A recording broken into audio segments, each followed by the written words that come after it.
Happy Survivor premiere day, everyone! Oh my god, this always feels like a national holiday, basically twice a year for me, because a new season of Survivor is ready to get underway, and do I have a Survivor video for you? Survivor has just a couple of consistents in every single season, no matter what. And one of those consistents is that at the bare minimum, we will have two tribes to start every season. Every season has it, and it's a tradition that is infamous with the show. And with that infamy, I decided I was going to give you all my favorite of all of those starting tribes throughout Survivor history. Season 1, all the way up to season 43, because no, I'm not counting 44. This season is about to start. There have been a lot of tribes in Survivor history, too many for me to count or care to count, but I'm here and I am ready to give you guys my favorites, but I need to give a clear gauge of my criteria because this is all subjective to my personal opinion and enjoyment, but I did find a way to quantify my subjective feelings to give a concrete list of all my favorite tribes, which I put down in the description if you guys want to see specifically how I ranked everything. First of all, I am cheating just a little bit. There are some tribes that I have here that were not the technical starting tribes. Survivor Panama and Survivor Cook Islands, they had 4 tribes to start for each of those seasons. I did not classify those tribes as the technical starting tribes. When both tribes shrunk down to 2, those were the starting tribes that I included and judged in this list. Mainly because of one of the tribes that we will talk about later on. As for what my actual criteria is, it's a little odd, but I felt it was the most fair way I could justify my opinions on each tribe here in Survivor history. Pretty much, I went through every tribe and only picked out the tribes that I felt could compete to be within my top 10 or so. And that process landed me with 28 tribes that you will see in the description down below. From there, the process was a lot more straightforward. I list every single member on that starting tribe and give them a rating 1 out of 10. 1 meaning they sucked or I forgot that they even existed. 10 being one of my favorite players and characters of all time in that specific season. Because yes, legacy is very important. But that is not what I'm taking into place here as much. I want to see how much I enjoyed these people and their presence on the current season that they are on these tribes. Past seasons will play very minimal impact, future seasons will play no impact. It's how they do on that season that I'm ranking. And in that same breath, these rankings are for the entire season. So if they swapped or they merged, it doesn't matter. I'm taking that player through the entire 39-day season or until they were voted out of the game into account. But this is a tribe ranking, so I am taking tribe dynamics into account by making that out of a 20-point scale. How fun were these people together or with each other, which again, entirely subjective to my enjoyment. The more chaos, the better. I take the average of all of these scores, and that's how we get my rankings that I will be sharing here today. I've rambled enough about nonsense, so it's time to break down my favorite tribes in Survivor history. Starting with some honorable mention because there are a lot of tribes I like and enjoy, and with just a top 10, I wouldn't be able to shine a light on some of these tribes that I feel like deserve that light. The David tribe from Survivor David vs. Goliath has such high highs on the tribe with Christian, Davey, Gabby, and Nick, but those who are all taken out pre-swap in Pat, Jess, and B all really do tank down this ranking, despite me really enjoying the tribe dynamics as well for this tribe. Totang, I feel, is actually pretty underrated. They're pretty much the Braun tribe from Ko-Rong, if you guys didn't know. I enjoy Scott and Jason as villains more than as characters. They were the train wreck tribe. That was the more enjoyable part of the Ko-Rong pre-merge. Bikal, the favorites tribe in Survivor Caramoan, they are such a mess of a group because they really aren't favorites. The likes of Malcolm and some witty Cochrane humor throughout the season, along with these dynamics being anything but reasonable, save this dumpster fire of a tribe. It's the OG of all OG tribes. It's the Tagi tribe. Was fairly high on my ranking. I mean, just some very, very iconic figures here, but players like Dirk, Sonia, and Stacy were too big of duds to help the rest of this very iconic group. Sele was the blue tribe from Winners at War, and Parvati and Rob sitting on the beach episode 1 made this entire tribe worth it. But honestly, if I'm kind of looking at it, Adam really does carry this group despite being all winners. Hunahpu, kind of underrated. I mean, Julie McGee and kind of Kelly Wentworth are the only real flops, but everyone else at least brings something to the game, with Natalie, Keith, and Jeremy being the stars of the show. Ogakor, all the way back to Survivor, the Australian Outback, is such a mess. Despite dominating the merge on, they were so chaotic, but again, duds at the very early parts of their tribe prevented them from ranking higher than this. But shout out Mad Dog. Drake tribe from Survivor Pearl Islands, I genuinely thought was a lock for the top 10. Johnny Fairplay on the season is one of my favorite characters ever, and Sandra and Rupert are just as great. But the bottom really does fall out with some really big duds that I just don't have in my memory anymore, and that's the only reason that they are in the top 10. Tadhana, the tribe full of new players in Survivor Blood vs. Water, being so much better than the opposing tribe of returning players is honestly comical to me. But they just are better. Brad and Marissa are such great pre-merge characters with the redemption island of it all, and we already know about Hayden and Sierra. Very great characters in their own right. And then, honestly, one of the biggest surprises that I have on this list, Manu from Survivor Edge of Extinction, was surprisingly very close to making it to the top 10. I mean, if it wasn't for Keith existing, they would have made it with ease. Okay, maybe I just kind of rambled off my own mini top 10 with these honorable mentions, but who cares? It's my video, my list. Let's move on to the actual top 10. I'm just so happy this tribe made the top 10 because I was afraid they wouldn't make it in, but they have a sweet spot in my heart. It's Boran from Survivor Africa. I mean, you can't move any more forward without mentioning Ethan, Lex, and Big Tom, one of the more iconic trios in the entirety of Survivor. All great characters to watch, but god damn it, am I a sucker for Clarence Black. He is such a great character for me, and he is like my guilty pleasure of Survivor Africa. Give me Clarence Black on every season and I will be happy. And don't you let me forget about Queen Kelly Goldsmith, a petty queen that I enjoyed very much. Unfortunately, Diane legitimately sucks. Jesse sucks. And Kim Johnson literally makes the final 2 and I just do not care about her, which averages out these great characters up at the top to about top 10 on this list. And don't let me forget about the tribe dynamics either. Beansgate in episode 1 I could rewatch whenever. Then obviously the Kelly and Lex feud that carries into the merge is such beautiful drama, such petty drama. This is a very solid start into the top 10. Number 9 might be a bit controversial solely because I know that this is a fan favorite and possibly number 1 for a lot of people, but not quite for me. It's the Casaya tribe from Survivor Panama. Now, before y'all get your pitchforks, yes, I know Suri Fields is great. Shane Powers is great. Courtney Merritt, Bob Dog, Bruce, all bring it. But I'm going to be very real for a second. I'm not a Daniel DiLorenzo fan, and I am for sure not an Aris fan. Aris is just boring, and I mean, what does he do?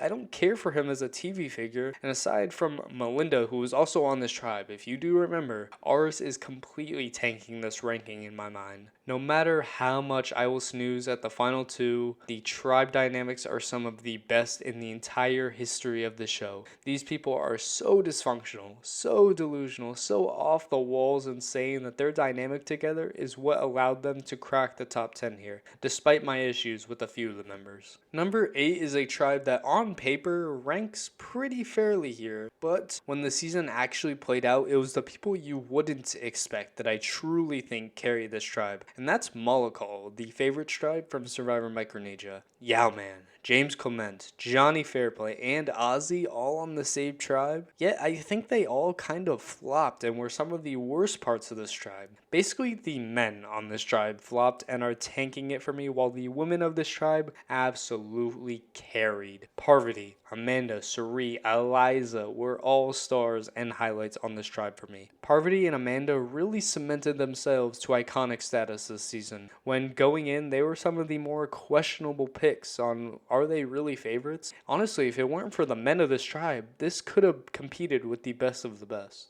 Number 7 is just such a chaotic group, and I'm kind of shocked that they actually made it onto the list. I can't lie, I have a soft spot for this group of people. It's the Timbira tribe from Survivor Tocantins. This tribe is an absolute wreck. One of the most chaotic tribes in Survivor history that all just despise each other and we're just foaming at the mouth for the first opportunity to turn on each other, which is shown very clearly at the merge when they all take the first opportunity to take each other out. But even aside from just the dynamics within, you have some all-time great characters in Coach and Tyson on their first runs, and Aaron is so great to have just throughout this entire season, and I do not care what anybody says. I love Sierra Reed. I am a Sierra Reed stan. Don't at me. And also, Brendan is a complete doofus, so he's fun too. Jerry and Candace were both picked off and not given their chance to shine, and Devi just kinda sucks. So honestly, if it weren't for those three, this tribe truly had so much potential, and I think it's often overlooked as one of the most chaotic and fun tribes in Survivor history. Now, I know I'm not bringing in past legacies into the show, and I am reminded of that because if legacies did exist, this could have easily been number 1. It's Dakal, the red tribe in Survivor Winners at War, making its arrival at number 6. Obviously, this is a tribe of all winners, such an insane group of characters and players all brought together onto one tribe of 10, but if I'm only bringing into account what they do on this season, it can't rank much higher than this. Tony is incredible this season. Sophie was so great, and Tyson was also a lot of fun on this season. And it's Yule. Yule is going to make any tribe better. But aside from that, the bottom kind of falls out. Kim didn't get the storyline or the edit that makes her so great. I wasn't a big fan of Sarah Lucina this season. And Nick and Wendell, the two newest winners of the season, were kind of just filler pieces here. Not even the Queen Sandra could save this tribe. It's such a lopsided tribe in my opinion, and with not the greatest tribe dynamics I've ever seen, I just can't possibly put them any higher than number 6. Back to the chaos, because my number 5 tribe is going to be Fei Long from Survivor China, just an absolute mess of a group. I am a Courtney Yates stan. Fight me, I do not care. One of my favorite, if not my favorite Survivor characters, who just doesn't need an insane amount of screen time to be very memorable. And James Clement 1.0 is my favorite James, who just has no idea what he's doing, but is extremely likable despite that. And yeah, Todd and Amanda do both make Final 3, but I don't know. I just don't think I enjoyed them as much as I feel like most people seem to enjoy them on this season. And then you have John Robert, who is a very polarizing figure in Survivor history, but solely as a character, I did enjoy him just being completely hated by everyone in this tribe and kind of being a joke while also being the main source of drama for this tribe here. And then we have Lunch Lady Denise, who is whatever, and I don't care enough to talk about anyone else on this tribe. So it's a very fun tribe that mostly makes it pretty far as a group, but I do think some players aren't as great as I may have thought without looking back on it, which will leave them at number 5 here. This tribe is one of my favorite tribes to watch from an entertainment viewpoint, but it just didn't quite reach the top level due to some members on this tribe, and it's Matt Singh, the Disaster Tribe from Survivor Philippines. I mean, come on, this group sucked so much, but they were so good at the same time. The two best players come out on top in Denise and Malcolm, so obviously those two are great, but I will not stop preaching the name of Russell Swan, who I think is such an underrated and kind of forgotten character in the history of Survivor, but I love that man with all my heart. And who could forget about Zane Knight? That man quit smoking right before going on Survivor and perfectly masterminded his own vote out. But we all know about Zane. He's iconic. And while the final two members of this tribe, and Angie and Roxy, do have their moments, but compared to the 4 others that are just so great, they do kind of drag down this tribe and are the only reason that this tribe isn't number 1. Such a great group regardless of their placement. Now that we're at the top 3, I have 2 tribes here that I'm 99% sure everyone could guess that they would be this high. Super iconic tribes from some very beloved seasons. But the number 3 here, I have no idea how people feel about this tribe. Nor do I care. This is my list, and throughout my rankings, this tribe climbed all the way up to number 3. It's the Fang tribe from Survivor Gabon. Call me biased, call me crazy, call me stupid. Just hear me out here. This tribe has my absolute favorite tribe dynamics in Survivor history. Everyone on this tribe just despised each other. They fought, they bickered, they barely agreed on anything. And the tribe was so poorly chosen on that schoolyard pick that production had to tell these people how to pick their new tribes. And they still messed it up. And I'm not even talking about the individual people yet. This tribe is just a mess. I mean, people forget Randy Bailey was an original Fang, and he is absolutely one of my favorite characters in Survivor history. I have a soft spot for Randy, and his mentality of going through life just hating people as his passion is so funny. And then we have Crystal Cox, the Olympian who can't do any challenge to save her life, as well as having some really, really iconic moments. With her partner in crime in Kenny, who goes from the skinny gamer kid talking about girls eating bugs being hot, to running the entire game, to just as easily losing that power and getting voted out.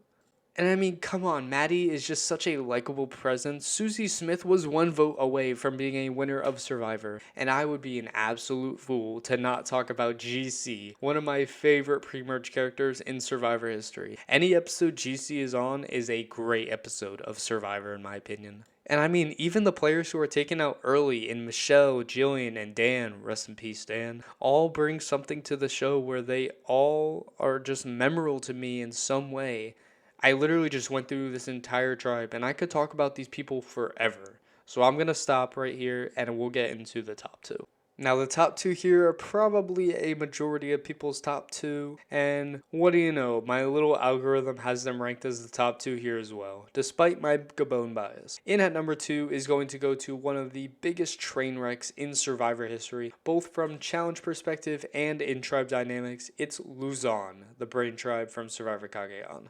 This little 6-person group of brains is one of the greatest things ever constructed. The tribe starts and ends with Chaos Calves, and if your nickname is Chaos Calves, you know you're a great character and a great villain of the show from beginning to end. Spencer is one of the most rootable underdogs in Survivor history, where just pretty much everything possible goes wrong for this kid, and yet he's still able to get to Final Four and nearly could have won the season. And let's not forget about Tasha Fox, a challenge beast who is just as likable throughout this entire season. And that's just the 3 who managed to escape that disaster of a pre-merge. Because we have Jatia. Oh, Jatia. One of the most chaotic pre-merge boots in Survivor history. She literally sucks at every single challenge, can't build a shelter to save her life, dumps out the entirety of the tribe's rice into the fire, and still survived 2 tribal councils. Like, it's such incredible television when Jatia's on the screen.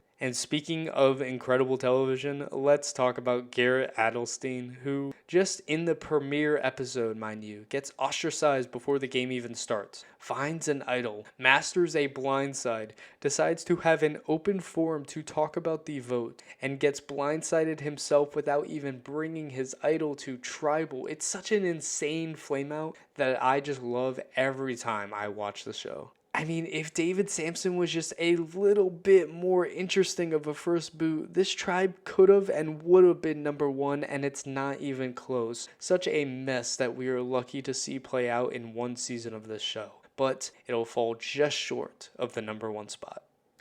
Number 1 needs no introduction. I mean, come on. It's the Villains tribe from Survivor Heroes vs. Villains. I mean, I'm not even taking previous seasons into account because 2 of the lowest placing players on this tribe are Randy Bailey and Courtney Yates, who I have explicitly said in this video are 2 of my favorite Survivor characters in Survivor history. And you know when those 2 are my lowest ranking players, this is a legendary tribe. Sandra Diaz Twine needs no introduction. Parvati Shallow needs no introduction. Russell Hant needs no introduction. Do I need to mention that that's the final 3 of the season? Such an iconic group of 3 villains and legends of Survivor, whether you like it or not. I mean, Jerry is great on her 3rd attempt, truly embracing the villain role this time. Coach is great because he's just Coach. Rob is such a great straight man of the group because yes, it's Boston Rob. Everyone else around him is so absolutely insane that he has to be the provider and the only thing that held together this tribe until he was finally taken out. And Tyson obviously has such an iconic moment, basically voting himself out to get some dog in his mouth. His words, not mine. And yeah, again, I'm not the biggest Daniel DiLorenzo fan, but that's fine because the rest of this tribe is able to carry and land number 1 in my rankings of the best tribes in Survivor history. And that's the list. I mean, I got a bit carried away and talked about 20 tribes instead of the original 10 I was gonna do, but who cares? There are so many great tribes that do deserve to be mentioned, and that I did. And again, if you guys want to see what I officially ranked every tribe and character that I cared enough to rank, that will be down in the description below. Aside from that, I don't really have anything else to say. I hope you guys did enjoy this video. Please enjoy National Spring Survivor Premiere Day and consider subscribing. I plan on bringing out more Survivor videos during the Survivor season, plus plenty of other video plans coming very soon. Big Brother Canada is upon us and Australian Survivor is inching closer and closer and closer to the end, so I will have videos on both of those. But that's it for me. I'll catch y'all later. Bye-bye.